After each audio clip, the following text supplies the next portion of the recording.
तो हेलो बच्चों, कैसे हो आप सब। Good evening, good evening. मेरी आवाज आ रही है सबके पास? हाँ, वेरी गुड। तो ठीक हो ना? हम आप लोगों को प्रीवियस वीडियो में जो बताए थे वो याद है? हाँ, मैं आपको लैंगिक जनन बताया, मैंने सॉरी जनन बताए थे ना। हाँ, अरे लैंगिक जनन दूसरे क्लास में गया था तो वहां पे लैंगिक जनन लिए थे, तो माइंड में सेटअप था। हाँ, हम आपको जनन बताए थे, जनन के प्रकार बताए थे, और उसके बाद उसका टैप्स बताया था ना। हाँ, हम आज आप लोग का लैंगिक खत्म हो गया ना, काइक भी खत्म हो गया है। Very good. हम लोग लैंगिक जनन देखते हैं बाबू, और टॉपिक पे आते हैं। लैंगिक जनन, ठीक है ना। लैंगिक जनन क्या है? जनन की उस विधि को, लैंगिक जनन उसे कहते हैं, जनन की उस विधि को जिसमें दो विभिन्न लिंग अर्थात नर मादा भाग लेते हैं। सिंपल फंडा ये है कि लैंगिक जनन हम उसे कहेंगे जिसमें दूगो होगा, एक नर होगा और एक मादा होगा, एक मेल एंड एक फीमेल, ठीक है ना। लेकिन अलैंगिक जनन में no male no female, only for one, ठीक है। हम लोग ये तो देख लीजिए, इसमें कोई डाउट है? लैंगिक जनन नहीं ना। आज हम आप लोग को एक चीज बता रहा हूं बाबू, ये याद रख लेना। 3 नंबर का ये क्वेश्चन आपको पूछेगा एग्जाम में, बिहार बोर्ड में। नहीं पूछने का तो सवाल ही पैदा नहीं होता। अगर क्वेश्चन पूछे रिप्रोडक्शन में लैंगिक अलैंगिक क्वेश्चन ना डाले, ऐसा हो सकता है क्या? हो ही नहीं सकता है।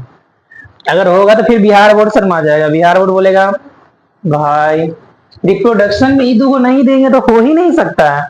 इसलिए हम लोग देखते हैं और लैंगिक जनन और लैंगिक, ठीक है ना। तो सबसे पहला है मेरा एकल जीव और लैंगिक जनन में बाबू, ठीक है। एकल जीव नए जीव उत्पन्न करता है। एक जीव नए जीव को क्या करता है? उत्पन्न करता है। इसमें दो एकल जीव नर और मादा मिलकर नए जीव को उत्पन्न करते हैं, ठीक है ना। इसमें देखिएगा अलैंगिक जनन में दूसरा पॉइंट, युग्मक का निर्माण नहीं होता है। इसमें कोई युग्मक का निर्माण नहीं होता है, लेकिन नर युग्मक और मादा युग्मक बनते हैं। इसमें नर युग्मक और मादा युग्मक बनते हैं, ठीक है।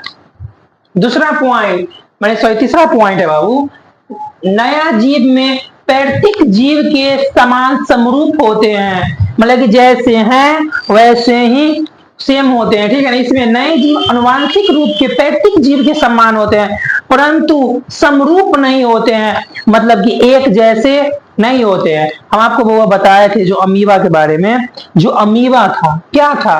वो कटा फिर वैसा ही हो गया। लेकिन बताओ, हम मेरी पापा मम्मी मान लो कि हाइट की छोटी, हम लंबा हुए ना, ये नहीं होता है, कुछ चेंजिंग हो जाता है। कभी देखना माँ बाप गोरे हैं और बच्चे थोड़ा सांवले कलर के हो गए, ऐसा भी माँ बाप सांवले हैं, बच्चे गोरे कलर के हो जाते हैं, ठीक है ना।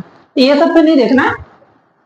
अगला पॉइंट इसका बाबू, यह निम्न वर्ग के जीव में अधिक पाया जाता है। निम्न मतलब हुआ सबसे छोटा, मतलब कि एकदम निम्न, ठीक है, समझ गया। हाँ, वेरी गुड। और इसमें है उच्च वर्ग के जीव में पाया जाता है। उच्च वर्ग में आ गए सबसे उच्च गधा, हाथ उठाओ सब, हम सब हो गए। हाँ, शेर गधा सब आ जाएगा। Very good. इसमें कोई डाउट हुआ नहीं ना? चलिए अगला हम देखते हैं, पुष्पी पौधे में लैंगिक जनन।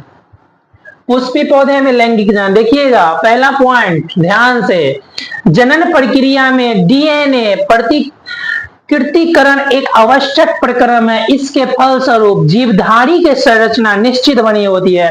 इसमें बताना चाह रहा है बाबू, जिसमें जीवधारी होती है उसकी संरचना निश्चित बनी रहती है, जिसके कारण जीवधारी अपने सूक्ष्म वास के अनुरूप बना रहता है।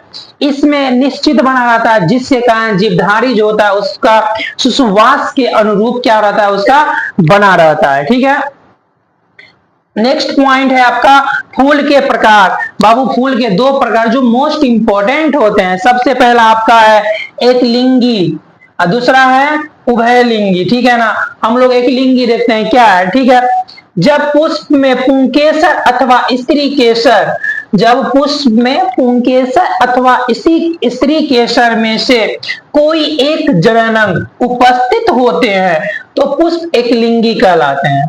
जैसे पपीता, तरबूज, ठीक है, उभयलिंगी। जब पुष्प पुंकेसर एवं स्त्री केसर दोनों उपस्थित होते हैं, सिंपल हम लोग जैसे लैंगिक का लैंगिक जाने, सिम इसमें भी वैसे ही होगा। इसमें एगो आ रहा है, इसमें दूगो आ रहा है, कौन कौन आ रहा है, तब पुंकेसर और स्त्री केसर दोनों उपस्थित होगा तब वो क्या बोलते हैं, उभयलिंगी कहलाएगा। तो उभयलिंगी कैसे कहलाएगा, तो जिनमें दोनों उपस्थित रहेगा। और एक लिंगी पुष्प क्या कहलाएगा, जिसमें क्या होता है, पुंकेसर अथवा स्त्री केसर में से कोई एक ही होगा, ठीक है ना। एग्जाम्पल में गुल्लड़ और सरसों, ठीक है। हम आपको भी लैंगिक जनन और क्या बोलते हैं पुष्पी पौधे के बारे में कुछ बताएं। हम कल क्या बोलते हैं बाबू की, हम सोच रहे हैं कि तुम लोग को ड्राइंग के माध्यम से, डायग्राम के माध्यम से हम आपको पुष्प का पूरा डिटेल से बताएंगे, ठीक है ना। और आज के लिए इतना ही। हम लोग नेक्स्ट वीडियो में, अगले वीडियो में हम आपसे फिर से मिलेंगे, वही अंदाज, वही रंग, वही रूप में। और बायो को तो क्या करना है, बर्बाद कर देना है, बायो की गधा कुछ बोल देता है। चलो आज के लिए इतना ही, बाय।